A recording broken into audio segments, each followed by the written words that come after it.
점령되었다는 뉴스일 것 같습니다. 우리 앞에 펼쳐진 아프간의 모습은 텔레반 치하에서는 도무지 살 수 없다, 한마디로 그렇게 표현할 수 있습니다. 그래서 집과 고향, 재산 다 버리고 무조건 몸만 빠져나가는 것이 더 낫겠다, 그런 사람들의 행렬을 본 바 있습니다. 갈 수 없다는 거 다 알면서 비행기 안에 들어가지도 못했는데 비행기 바퀴에 타고 비행기 어디 한 곳에 매달려서라도 갈 수만 있다면 가겠다라는 저들의 애절한 심정 보았습니다. 어제 뉴스에도 또 그런 거 비슷한 거 나왔습니다. 자기는 못 가도 2세는 여기서 살 수 없다. 2세만이라도 좀 데려가 달라고 미군들에게 그 작은 아이들을 넘겨주고, 방송에 나오진 않았지만 철장 밖으로 집어넣는지는 그런 일이 있었다는 얘기 들었습니다. 이 나라에 도대체 무슨 일이 있는 것입니까? 텔레반이 정권을 잡으면 안 되는 것입니까? 20년 전 9월 11일 우리는 미국 쌍둥이 빌딩이 한 비행기가 거기 추돌해서 무너지는 그런 광경을 본 적이 있습니다. 지금 아프가니스탄을 장악했다는 그 텔레반 사람들이 한 일입니다.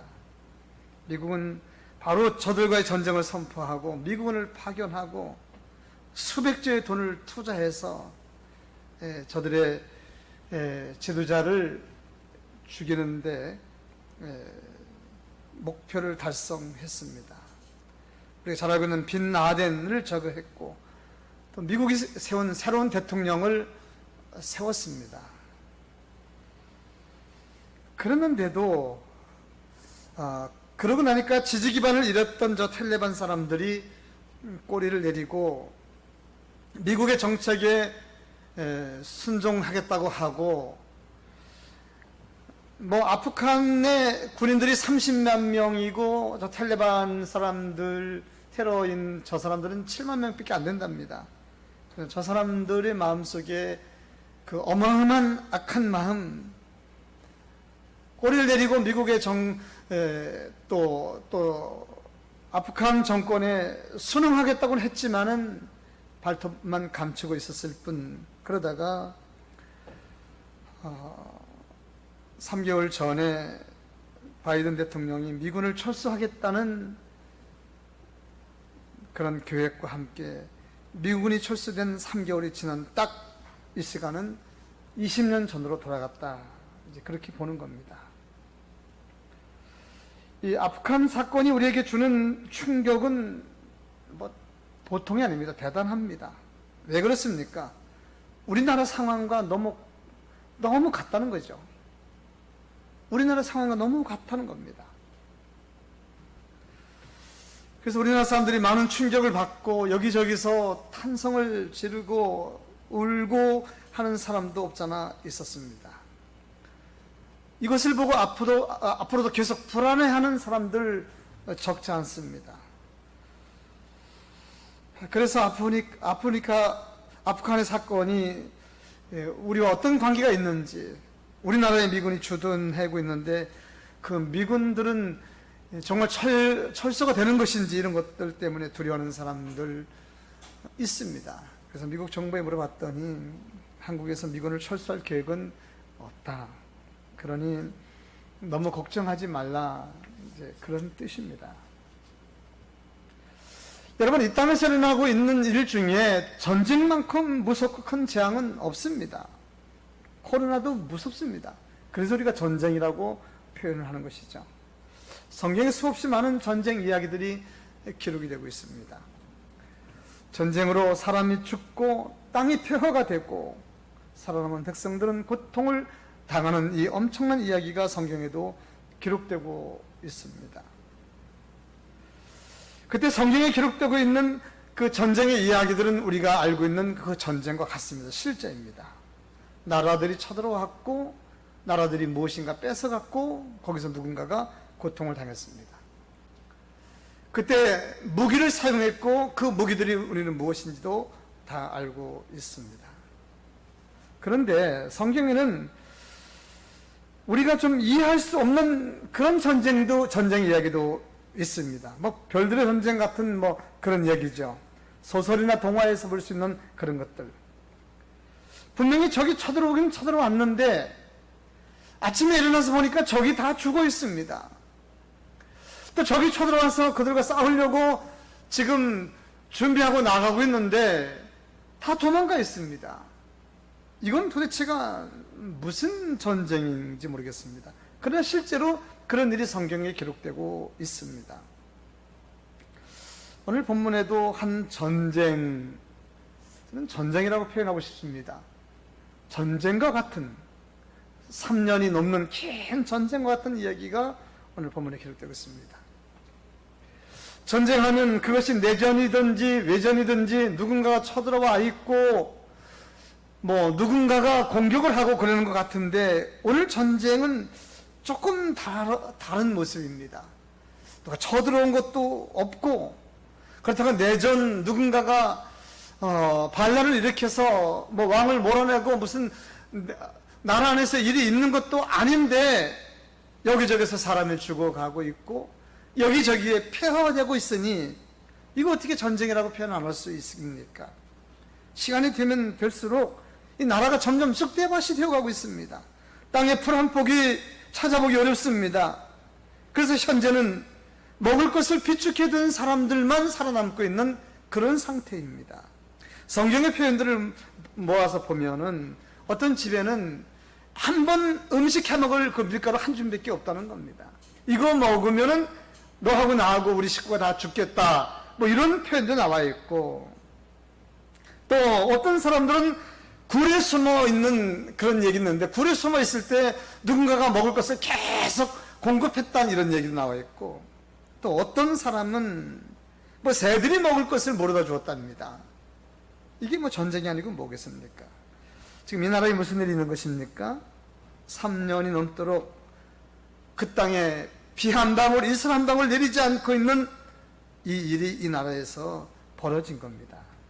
3년이 넘게 지금 이 땅에 기근이 지금 임하고 있습니다. 그래서 지금 이 땅은 온 땅이 폐허가 되고 있고 여기저기서 사람이 죽어가고 있고 그 사람을 먹고 있습니다. 우린 이를 전쟁이라고 규정하고 싶습니다. 꼭 총과 총과 뭐 창, 뭐 포, 뭐 그런 것을 사용하고 있지는 않지만 전쟁과 같은 삶인 것입니다. 위에서 말씀드렸지만은 어떤 나라가 쳐들어온 상태는 아닙니다. 우리가 말하는 뭐 어떤 나라, 블레셋, 아수르, 애굽 이런 나라가 쳐들어온 것은 아닙니다. 그렇다고 누가 멀리서 포를 쏜 것도 아닙니다. 핵무기를 멀리서 보낸 것도 아닙니다. 그런데 지금 이 나라의 사람들은 지금 죽어가고 있습니다. 더 놀라운 것은 이 일이 이 땅에 왜 일어나고 있는지 백성들은 잘 알지도 못하고 있다는 사실입니다. 그러나 놀랍게도 왕은 또 잘 알고 있습니다. 물론 왕도 처음에는 그가 그 짓을 했으리라고 생각을 하고 있지 않습니다. 그러나 1년이 지나고 2년이 지나고 3년이 지나면서 확실하게 그이다. 그를 잡아들이라고 왕은 명령했습니다. 그가 잡히면 죽을 것입니다. 그게 누구입니까?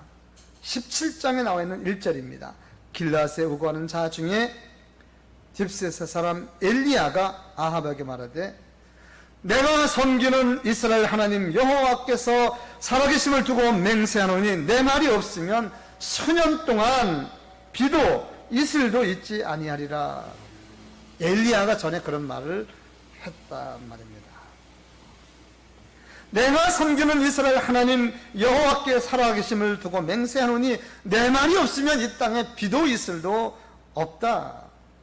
그래서 지금 이스라엘에 비도 이슬도 내리지 아니한 지가 3년입니다. 전쟁도 이런 전쟁이 어디 있습니까? 전쟁이 꼭 총과 뭐 포를 쏘아의 전쟁입니까? 칼과 창을 휘둘러의 전쟁입니까? 지금 이스라엘은 전쟁 중에 있습니다. 우리는 이런 전쟁, 신기한 전쟁 또는 영적 전쟁 뭐 그렇게 이야기할 수 있습니다. 그래서 우리는 우리가 살아가고 있는 이 세상에 이런 전쟁이 늘 있을 수 있겠다라는 것을 알게 되었습니다. 그렇지 않겠습니까? 지금 세계는 코로나와의 전쟁, 보이지 않는 병균과의 전쟁을 하고 있습니다. 약을 만들고 또 방어를 하고 있는 백신을 만들고 뭐 총과 칼이 아니지 않습니까? 지금 사느냐 죽느냐 그런 삶 속에서 지금 살아가고 있는 것입니다. 그래서 우리는 이런 세상의 이런 일들을 보면서 이 시대에 어떻게 살아야 되는지, 오늘 믿는 저와 여러분들은 이 시대에 무슨 일을 해야 되는지 발견하고 결심하는 시간이 되었으면 좋겠습니다. 그러면 이 전쟁의 도대체가 왜 생긴 것입니까? 성경은 이 전쟁이 생긴 이유를 다음같이 기록하고 있습니다. 열왕기상 16장 30절 이하에 기록되고 있습니다. 오므리 아들 아합이, 지금 아합이 문제입니다. 아합 왕입니다. 아합이 그의 이전의 모든 사람보다, 모든 왕보다 여호와 보시기에 악을 행했다. 악을 행했다. 그 악이 뭔가를 봤더니 이세벨이라고 하는 여인을, 이방 여인입니다. 그를 아내로 삼고 거기서 바알을 그 여인이 가져왔는데 바알을 섬기며 경배하고 사마리아 여러 곳에 바알 신전을 만들고 바알을 섬겼다. 내용은 그렇게 되었습니다. 그런데 33절에 보니까 이스라엘의 모든 왕보다 심히 이스라엘 하나님 여호와를 노하게 했다. 누가? 아합이 말입니다. 지금 이스라엘이 3년 6개월 동안 비 한 방울, 이슬 한 방울 내리지 않는 그야말로 전쟁과 같은 엄청난 일이 벌어진 곳은 아합 왕이 문제였습니다. 아합 왕이 악했습니다. 그 악함이 사람을 죽이고 도둑질을 하고 돈을 차에다 싣고 도망가고 그런 것이 아니었습니다. 그의 악함이 무엇입니까? 악을 행했다는 그 악함은 우상을 섬긴 일이었습니다. 오늘 우리는 우리 자신의 가슴에 손을 얹고 우상을 섬기지 않았는지, 온 세상이 우상을 섬기지 않았는지, 이 나라가 우상을 섬기지 않았는지, 하나님 앞에 우상이 무엇인지, 하나님보다 더 사랑하고 하나님보다 더 중하게 생각한 것이 무엇인지였던지를 우리는 생각하며 이 어려운 시대를 헤쳐나가야 되겠다, 이런 생각을 해보는 것입니다. 성경에 보면 세상의 모든 사람들이 다 죄인이라고 했습니다. 다른 말로 세상의 모든 사람들은 다 악합니다. 입을 열면 입이 무덤이라고 했습니다. 다 악합니다. 의인이 없는데 하나도 없다고 했습니다. 그러면 누가 의인입니까? 성경은 말합니다. 하나님을 믿는 사람이 의인입니다. 하나님이 사랑을 받는 사람이 의인입니다. 하나님이 은혜 주실 때 아멘하고 영접하는 자가 의인입니다. 영접하면 하나님의 자녀가 되는 겁니다. 영접하면 천국이요, 거절하면 지옥입니다. 영접하면 의인이요, 거절하면 악한 자입니다. 그렇게 볼 때 영접지도 않았을 뿐만 아니라 우상을 만들고 백성들에게 우상을 섬기도록 한 이 사람 악한 거 아니겠습니까? 악한 겁니다. 최고로 악한 겁니다. 지금 이스라엘의 가장 큰 문제는 그 부인과 함께 왕이 우상을 섬기고 우상을 섬기는 바알의 선지자들을 대접하고 또 하나님을 섬기고 여호와를 섬기는 그런 선지자들을 핍박하는 일, 그것이 이스라엘의 가장 큰 문제였습니다. 지금 3년 6개월 내 말이 없으면 비가 내리지 않겠다고 말한 지금 엘리야가 문제가 아니지 않습니까? 근데 지금 아합은 엘리야가 나쁜 놈이라는 겁니다. 엘리야만 죽이면 이 문제가 해결될 거라고 생각하는데, 여러분, 우리가 살고 있는 세상에 모든 일이 다 그런 겁니다. 문제가 엉뚱한 데 있는 겁니다. 먼저 나와 하나님의 관계를 살펴보면 되는 겁니다. 이 나라와 하나님의 관계가 어떤지를 보는 것이 중요합니다. 다른 데 볼 거 없습니다. 다른 데 볼 거 없습니다. 그래서 엘리야가 죽음을 무릅쓰고 왕에게 찾아가서 다음과 같은 말을 했습니다. 왕이시여, 내가 섬기는 이스라엘 하나님 여호와의 살아계심을 두고 맹세하는데 내가 없으면 이 땅에 수년 동안 이슬도 비도 내리지 않을 것입니다. 그런데 여러분, 놀랍게도 엘리야가 말한 뒤로 이스라엘 땅에는 3년하고도 6개월 동안 비 한 방울, 이슬 한 방울 내리지 않았더니 하나님이 엘리야를 통해서 말한 거야 아니겠습니까? 엘리야가 한 거 아니지 않습니까? 결국 이 일은 이스라엘의 영적인 전쟁을 가져오게 했고, 보이지 않는 이상한 전쟁, 영적인 전쟁, 그리고 실제 육적으로도 고통받는 전쟁과 같은 일들을 가져오게 했습니다. 전쟁을 시작한 사람은 누구였습니까? 엘리야입니까? 이스라엘을 괴롭힌 사람이 엘리야입니까? 다른 사람은 몰라도 왕은 지금 그렇게 생각하고 있습니다. 그래서 엘리야만 제거하면 이 문제가 해결될 것이라고 생각하고 엘리야를 찾고 있습니다. 근데 엘리야는 하나님이 다른 곳으로 피신시키지 않았습니까? 여러분, 적용할 말씀이 많습니다. 우리나라 속담에 아니 땐 굴뚝에 연기 나랴 뭐 이런 말도 있습니다만은, 세상에 일어나고 있는 크고 작은 일 결국 원인이 있다는 거 아니겠습니까? 하나님이 뭐 저주했다 뭐 그렇게 우리는 쉽게 말하는 것보다 원인이 있습니다. 지금 우리와 세계가 겪고 있는 이 고난은 결코 우연한 일이 아니라고 그렇게 보는 겁니다. 여기에 인간의 죄가 있을 것이고, 그 인간의 죄는 사람들을 죽이고 살리고 도둑질하고, 뭐 그거보다 더 큰 것은 하나님을 섬기지 아니하는 것, 우선은 가장 큰 문제고, 그리고 하나님을 섬겨야 될 이 백성들이 우상을 섬겼다면 그거보다 큰 죄는 없습니다. 가장 큰 죄가 우상을 섬기는 일이었을 것입니다.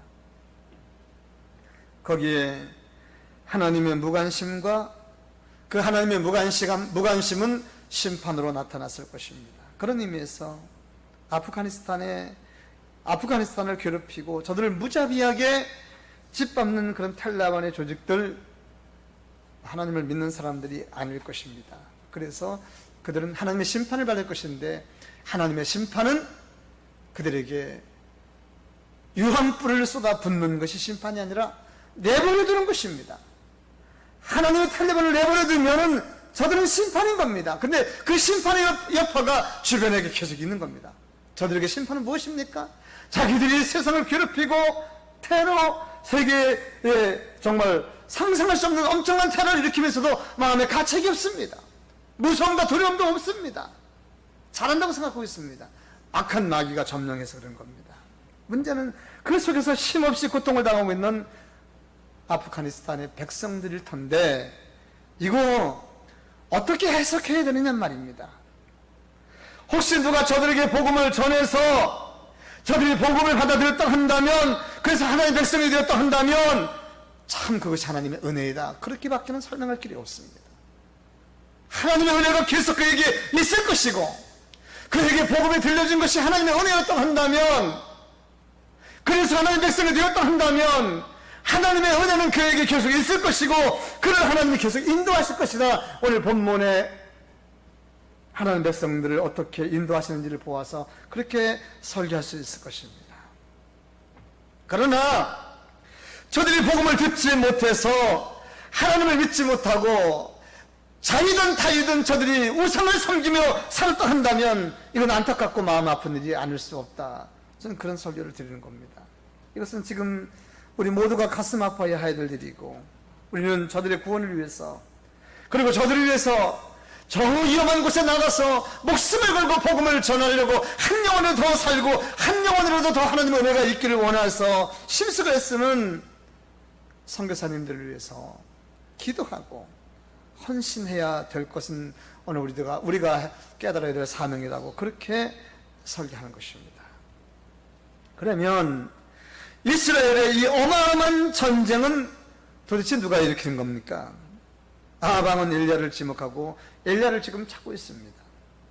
그때 엘리야는 하나님의 인도하심으로 요단강 앞 그릿 시냇가에서 그 시냇물을 마시며 살고 있다고 성경은 기록하고 있고, 음식은 매일 까마귀가 떡을 날라다 주고 고기를 날라다 줬다, 그렇게 기록되고 있습니다. 왕이 엘리야를 찾을 리가 없죠. 그러자 왕은 엘리야와 함께 사역했던 사람들, 선지자들, 하나님의 선지자들을 모두 죽이라는 명을 내렸습니다. 그래서 엘리야가 나타날 때까지 어쩌면 하나님의 선지자, 그동안 바알에 무릎 꿇지 않고 하나님의 말씀에 순종한 무고한 사람들이 죽어갈 거 아니겠습니까? 여러분, 이거 어떻게 이해하시겠냔 말이죠. 지금 우리가 살고 있는 시대에 우리가 두려워하고 무서워하는 이유가 이거 아니겠습니까? 어떻게 이해하시겠어요? 지금 이스라엘에게는 바알에게 절하지 않는 사람들, 나중에 엘리야에게도 말했지만 바알에게 무릎 꿇지 않는 7,000명을 내가 두었다. 너만 혼자 의인인 줄 알고 너만 지금 고통당하느냐? 엘리야에게 하나님은 그런 얘기도 해준 적이 있습니다만 지금 많이 있습니다. 7,000명이 넘습니다. 근데 성경은 뭐라고 그랬습니까? 바알에게 무릎 꿇지 않는 사람들 하나님이 지키시고 보호하셨단 말입니다. 그렇다면 지금 바알에게 절하지 아니하고 죽으면 죽으려는 각오로 믿음을 지키는 사람들, 지금 선지자들 비롯한 사람들은 어떻게 했느냐? 어떻게 된 겁니까? 어디 있습니까? 엘리사는 하나님의 인도로 그리시네가에 지금 있다고 했고, 다른 사람들은 어디 있냔 말이죠. 이 어려운 시대에, 우리가 이 두려운 시대에 우리의 믿음을 어떻게 지키고 살아야 되는지는 이런 성경을 통해서 한번 같이 나누고자 준비한 겁니다. 이것은 믿음을 가진 사람들이 세상에서 어려움 속에서, 이 엄청난 협박 속에서 어떻게 살아야 되는지를 말씀해 주는 답이 될 수도 있을 것이라고 생각하는 겁니다. 그래서 저는 18절에서 그거를 찾아봤습니다. 18장 1절에서 하나님께서 엘리야를 부르시더니 아합 왕에게 가라, 그렇게 말씀하셨습니다. 여러분, 우리는 오늘 이 말씀을 더 주목해야 봐야 되는 것은, 아합이 지금 엘리야를 찾고 있는데 하나님은 지금 아합에게 엘리야에게 아합에게로 가라, 이렇게 말씀하는 겁니다. 지금 이스라엘을 쑥대밭으로 만든 장본인이 엘리야라고 생각하는 아합, 그 아합에게 가라니, 왕은 엘리야를 만나자마자 죽일 거려? 엘리야가 나타났다고 한다면 군대를 동원할 것이려? 그래서 엘리야가 빠져나가지 못하도록 철저하게 진치고 엘리야를 잡을 거려? 근데 하나님은 어쩌시려고 엘리야를 아합에게 가라고 말씀하시는 걸까요? 하나님께서 무슨 일을 하시려고 하는지 우리는 계속해서 엘리야를 주목해 보려고 하는 겁니다. 엘리야가 과감하게 하나님 말씀하시는데, 여러분, 이 시대에 이런 지도자가 전 필요하다고 생각합니다. 왕 앞으로 갔습니다. 어떻게 되었을까요? 왕궁 앞으로 지금 가고 있습니다. 근데 놀랍게도 하나님이 거기서 한 메시지를 주십니다. 왕궁 앞으로 가다가 한 사람을 만났는데 누구일까요? 오바댜라는 사람을 만났습니다. 여러분, 이것은 전 하나님의 은혜이고, 이 환난과 고통과 이 저주스러운 이 땅에서 우리를 위협하는 수많은 위험 속에서 우리를 지키시는 하나님의 방법이 이렇다는 사실들을 말씀하려고 하는 겁니다. 왜냐하면 오바댜는 하나님을 믿는 사람이거든요. 만일 엘리야가 하나님 명을 받들고 왕궁으로 가다가 오바댜를 만나지 않고 다른 바알을 섬기는 어떤 사람을 만났다 한다면 죽었을 것입니다. 오바댜를 먼저 만난 것은 하나님의 은혜이고 하나님이 하시는 일 중에 하나였습니다. 하나님은 엘리야를 보호하신다, 이 말입니다. 엘리야가 오바댜를 만나서 이런 말을 합니다. 오바댜에게, 당신 왕궁에 가서, 오바댜는 우리가 잘 아는 대로 왕궁에서 일하는 사람입니다. 왕궁에서 아합왕을 섬기는 사람입니다. 근데 놀랍게도 오바댜는 하나님을 잘 믿는 사람이라는 사실. 그래서 엘리야가 오바댜에게 이런 말합니다. 가서 엘리야가 나타났다고 말하라, 그렇게 오바댜에게 얘기합니다. 우리가 주목해야 됩니다. 오바댜가 요즘 표현으로 기절합니다. 9절을 여러분 보시기 바랍니다. 9절. 이르시되 내가 무슨 죄를 범했기에, 오바댜의 말입니다. 엘리야에게 내가 무슨 죽을 죄를 지었기에 당신이 당신의 종을 아합의 손에 넘겨 죽게 하시려나이까? 나를 아합의 손에 죽게 하시려니까 내가 무슨 죄를 졌기에? 그러면서 그 뒤를 계속 봐야 됩니다.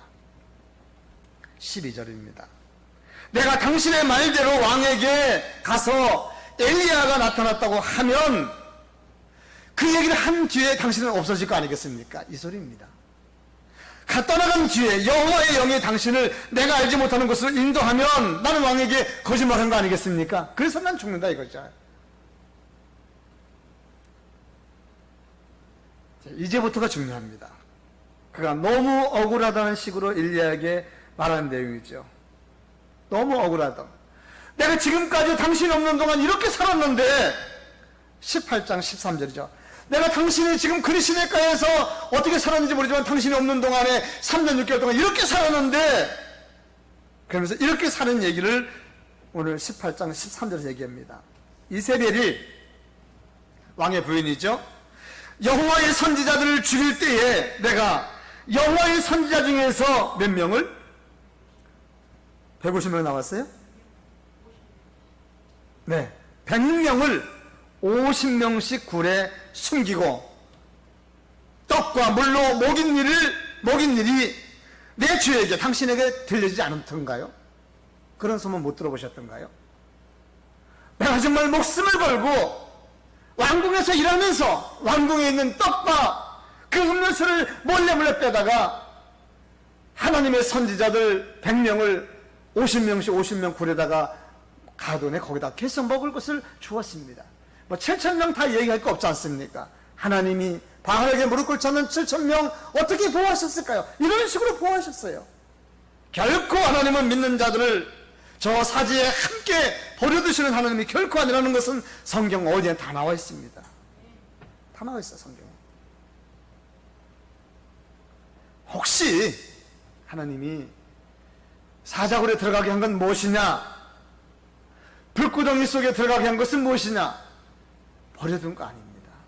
우리는 너무 잘 알고 있습니다. 다니엘을 사자굴에 넣기 전에, 그 전에 먼저 그곳에 무엇을 넣었습니까? 천군 천사를 먼저 보냈습니다. 사자들이 입을 다 틀어막고 있습니다. 다니엘이 들어가도 먹을 수가 없습니다. 그런 하나님입니다. 그러면 다니엘의 세 친구들이 불 속에 들어간 건 어떻게 된 것입니까?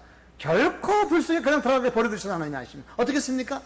천사, 나중에 보니까 다니엘의 세 친구만 있는 것이 아니라 거기 딴 사람도 왔다 갔다 한 거 성경에 나와 있잖아요. 천사 미리 보냈습니다.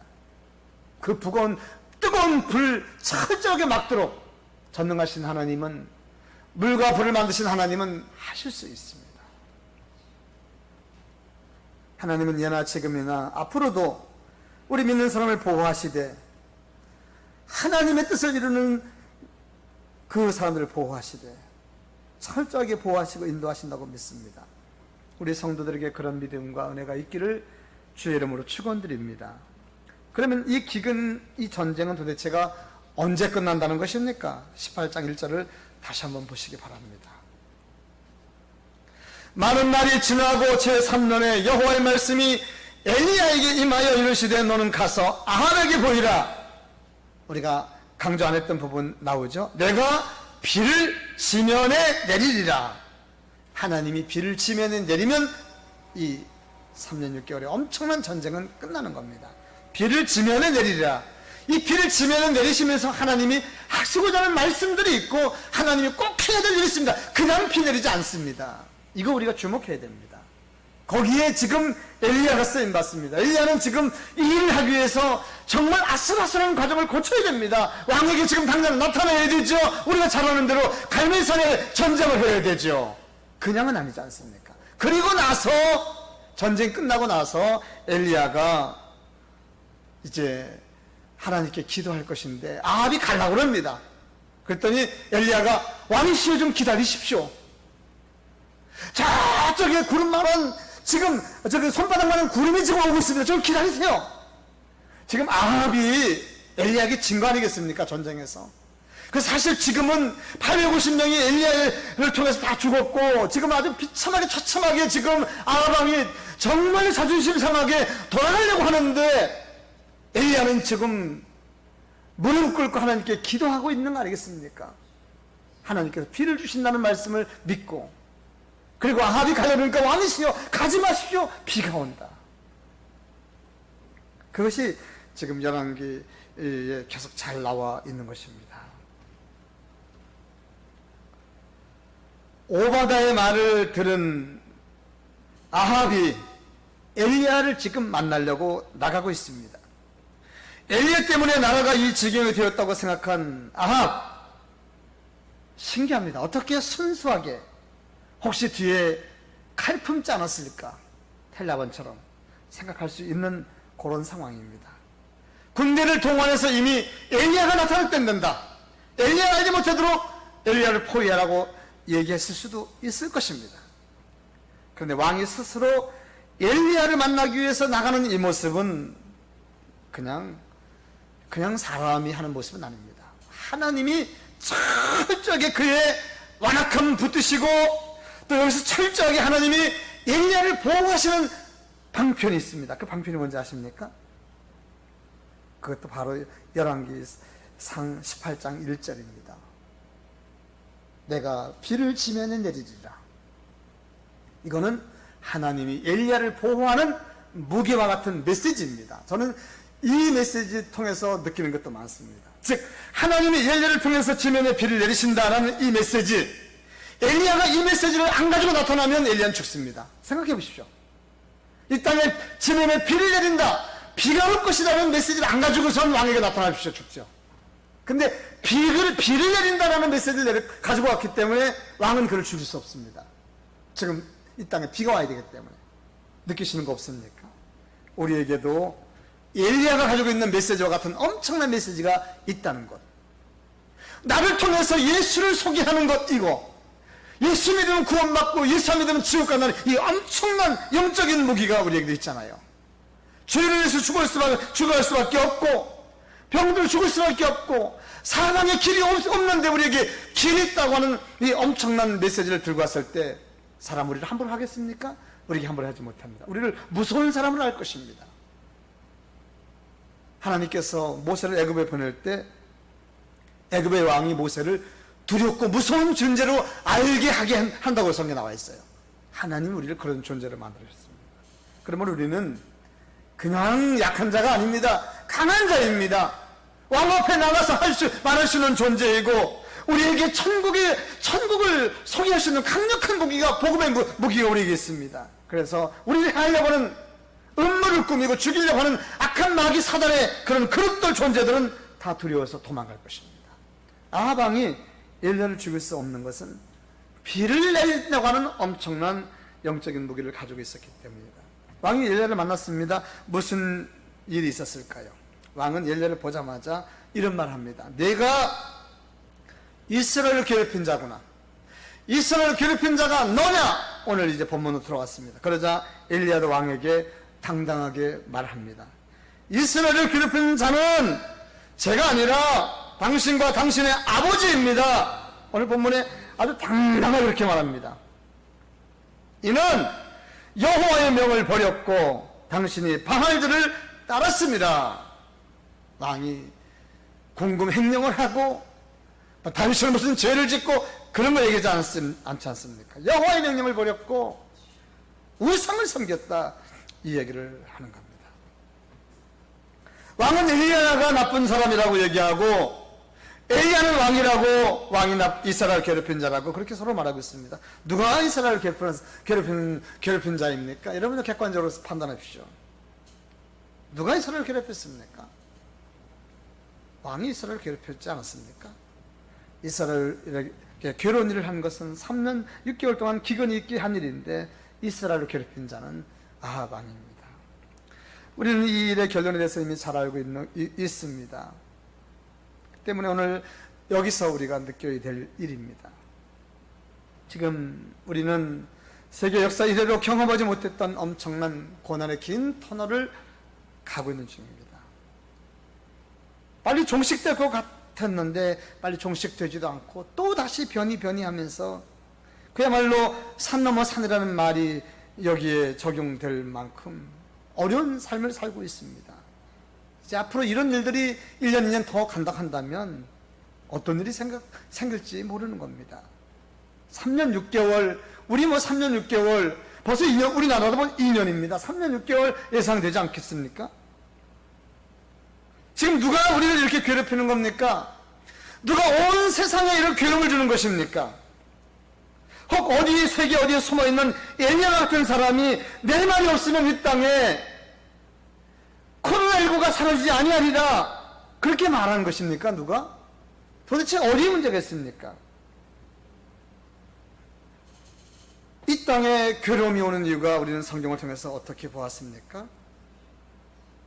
누군가가 하나님 위에 우상을 더 섬겼을 것이고, 인본주의가 하늘을 찔렀을 것이고, 여기저기서 하늘에 닿을 만한 바벨탑을 세운 결과가 아닐까, 그렇게 설교자는 보는 것입니다.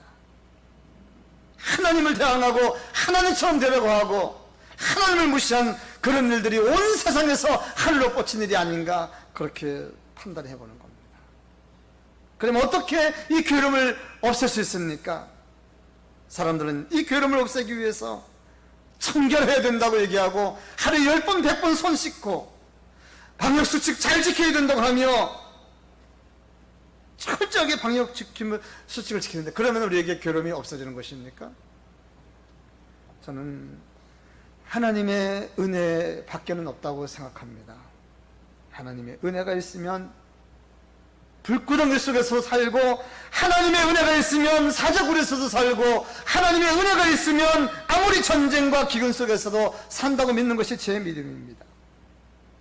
하나님은 그 엄청난 속에서도 적절할 때 하나님이 비를 내려주시고, 하나님이 피할 길을 주시고, 적절할 때 물과 물질과 하나님이 공급하신다고 믿습니다.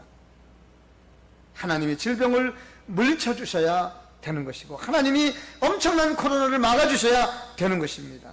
어제 잠깐 TV를 봤더니 이제 모기가 문제더군요. 모기. 우리나라에도 말라리아 보기 때문에 열이 물리면 40도까지 올라간대요.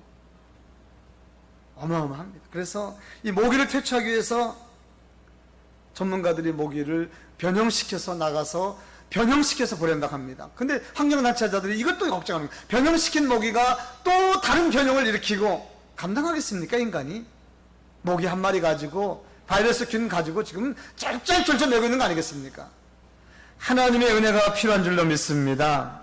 하나님에게 사랑을 받아야 되고, 세상에 그 어떤 것보다도 하나님이 최고라고 하나님을 섬기고, 우상의 일소가 될 만한 것들은 다 내려놓고, 그동안 하나님보다 더 사랑했던 모든 것들을 다 회개하고 하나님께 기도하고 회개하는 이것만이 하나님의 은혜를 구하는 일이라고 생각합니다. 하나님은 세상의 주관자이십니다. 그러면서 하나님은 사랑이십니다. 하나님이 얼마나 큰 사랑이신지는 그가 세상의 사람들이 구원받게 하기 위해서, 세상의 사람들을 구원하기 위해서 당신의 아들을 제물로 드리기까지 사랑한 분입니다. 그 아들을 세상에 보내신 것을 세상을 심판하게 하기 위함이 아니라 그로 말미암아 세상에 구원받게 하기 위해서라고 분명히 말씀하고 있지 않습니까? 하나님이 이 세상을 사랑하신다는 사실들을 여러분 믿으신다 한다면 이 세상에서 참된 평화를 못 누릴 이유가 없습니다. 하나님이 세상을 사랑하시고 세상에 참된 평화를 주는 길이 구원자 예수 그리스도를 믿고 하나님과 함께 행복하게 사는 길이라고 한다면 그분이 주시는 것을 받고 영접하면 되는 것입니다. 그러므로 영접하는 자, 그 이름을 믿는 자들은 하나님의 자녀가 되는데, 하나님의 자녀는 지키시고 보호하시되 끝까지 지키시고 보호하시며 피할 길을 주시고 인도하시는 것을 우리는 믿습니다. 복음서에는 자녀이면 상속자라는 표현도 있습니다. 하나님은 자녀 상속자들에게 고통을 주실 일이 없고 세상에 불편을 주실 이유가 하나도 없습니다. 세상이 원래 고통이 많고 죄악이 많은 것은 사실이지만은 그래도 하나님 보호하신단 말입니다. 그러므로 가장 중요한 것은 우리가 하나님을 진실하게 섬길 뿐만 아니라 그리고 주변 사람들과 함께 하나님을 진실하게 섬기는 그것만이 세상에 참된 평화가 온다. 이것이 오늘 제가 드리는 설교 말씀의 결론입니다. 세상을 괴롭히는 자는 우상을 섬기는 자들입니다. 세상을 괴롭히는 자들은 하나님을 무시하는 자들입니다. 그런 자들이 많이 있는 곳에 함께 살 때 우리 모두가 감당해야 될 일들이 있습니다. 그러므로 세상에 참된 평화를 원하십니까? 참된 행복을 원하십니까? 주님의 복음이 세상 만방에 퍼지도록 두려워하지 말고 나에게 엘리야에게 물이라고 하는 비라고 하는 무기가 있었던 것처럼 우리에게 예수 그리스도의 엄청난 구원의 큰 무기가 있다는 사실들을 기억하고 승리하는 강복의 성도가 될 수 있기를 주의 이름으로 축원드립니다.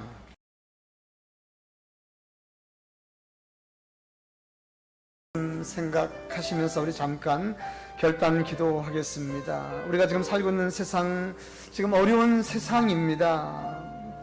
이유 없는 고난 없습니다. 아니 땐 굴뚝에 연기 나려는 말처럼 아마도 하나님의 은혜가 더 많아야 되고 하나님의 약한 막의 사단을 멸하고 우리를 지키시고 보호하셔야 될 것 같은데, 하나님이 지금 무관심하신 일이 있다고 한다면 아마도 우리가 우상을 섬긴 것, 하나님을 등한히 한 것, 하나님 우리에게 엄청난 은혜를 주심에도 불구하고 거절한 것 아닐까, 이런 생각해보는 것입니다. 영접하면 하나님의 자녀가 된다고 했고 자녀이면 상속자라고 말씀했습니다. 이제 우리는 편하고 우리 강북구 동산교회는 승리하며 살 수 있지만 세계 각국에 고통당하고 이 괴로워하는 수많은 사람들 어떻게 해야 되겠습니까? 주여 은혜 달라고 기도하고, 아브라함의 중보 기도가 롯을 구원하고 또 하나님 그의 주변 사람을 구원한 것 딱 한다면 우리의 중보 기도를 통하여 선교사님들이 신나게 도와주시고 우리 주변에 예수 모르던 사람들에게 하나님의 인도하심의 역사가, 증거가 나타나게 해달라고 우리 뜨거운 마음으로 한번 기도하겠습니다. 전능하시고 자비로우신 우리 하나님 아버지, 주님을 찬송합니다. 지금 아버지 이 나라와 세계는 지금 코로나19와 전쟁과 기근으로 많은 사람들이 고통을 당하고 죽어가고 있습니다. 하나님이여 은혜 내려주옵소서. 하나님이여 무관심하지 마시옵소서. 하나님이여 우리가 영접하지 못한 것 회개하옵나니 용서하여 주옵소서. 하나님이여 복음을 전하지 못한 것 회개하옵나니 용서하여 주옵소서. 우리는 지금 편하지만은 세상에 많은 사람들이 고통을 당하고 있습니다. 어려움을 당하고 있습니다. 죽어가고 있습니다. 두려움과 고통 속에 살아가고 있사오니 주여 저들을 용서하여 주옵소서. 저들에게 은혜를 내려주옵소서. 목숨을 걸고 복음을 증거하는 우리 선교사님들에게 용기를 주옵소서. 용기를 주옵소서. 우리가 저들을 위해서 하는 것이 없습니다. 하나님 저들에게 은혜 주시고 용기를 주셔서 더 많은 사람들을 구원하게 부족함이 없도록 주님을 도우시고 인도하여 주옵소서. 우리 강북구 동산교회 성도들에게 평안을 주시고 우리 자녀들에게 평안을 주시고 소망을 허락하여 주옵소서. 우리가 미처 잘못하여 지은 모든 죄는 회개하옵나니 용서하여 주옵소서. 주를 찬송합니다. 전능하신 하나님 아버지, 이스라엘의 3년 6개월 동안 긴 전쟁과 같은 고난이 있었던 것은 아합이 하나님을 섬기지 못하고 우상을 섬기고 백성들을 우상의 길로 인도한 것 때문이라고 우리는 성경을 통해서 보았습니다. 저는 이스라엘을 괴롭히는 자였습니다. 지금 이 땅에, 온 땅의 괴로움과 온 세계의 괴로운 일들이 많이 벌어지는 것은 아마도 하나님의 사랑을 거절하고 우상을 섬기고 자기 자신을 믿고 인본주의를 신봉하고 한 결과들이 아닌가 판단하였습니다. 하나님, 저희들은 혹시라도 하나님보다 더 사랑한 거 있고 하나님보다 물질, 하나님보다 건강, 하나님보다 명예, 하나님보다 자녀, 더 이런 것들을 사랑하고 생각했던 것 있으면 회개하옵나니 용서하여 주옵소서. 하나님은 우리의 최고의 구원자이시며 왕이시며 만유의 주이십니다. 우리와 우리 가족 모두가 다 하나님을 경외하며 최고로 섬기는 우리의 성도가 되게 도와주시고, 그래서 우리가 더 큰 평안, 하나님이 인도하는 평안을 누리게 부족함이 없게 도와주옵소서. 원하기는 우리는 평안한데 세계 각곳에서 고통 속에 두려움 속에 살아가고 밤잠을 이루지 못하고 길에서 먼지 마시며 살고 있는 저 수많은 영혼들은 어떻게 합니까? 누가 저들을 구원할 수 있습니까? 믿지도 아니하는데 듣지도 않았는데 어떻게 구원하려고 말씀하사오니 저들에게도 구원의 복음이 들려줄 수 있는 수없이 많은 기회가 있었을 것인데 전하지 못한 거 회개하옵나니 용서해 주시고, 지금이라도 주의 복음을 듣고 저들이 믿음으로 하나님을 섬기는 놀라운 역사가 있게 하여 주옵소서. 이 시간도 정성을 다해 귀한 예물 드린 주의 성도를 성전 가정에 주의 은혜가 넘치게 도와주시고 11조 감사헌금, 건축헌금, 선교금 드리는 그들은 주의 성결들에게 주의 자비가 넘치게 주여 도와 주옵소서. 자녀들에게 늘 선하고 복된 길 인도해 주시고, 아버지 집을 떠나 고향을 떠나 먼 곳에 나가서 일하고 있는 우리 자녀들에게도 주의 은혜가 늘 넘치게 도와 주옵소서. 몸이 아프신 분들 있습니까? 치료연을 더하여 주옵소서. 이 예배를 통하여, 이 방송을 통하여 함께 기도하고 간구할 때 시원하게 낫게 도와주시고 속히 하나님의 은혜를 경험하는 역사가 있게 하여 주옵소서. 주님의 능력을 믿습니다. 걸어가신 예수님 이름 받들고 기도하였습니다. 아멘.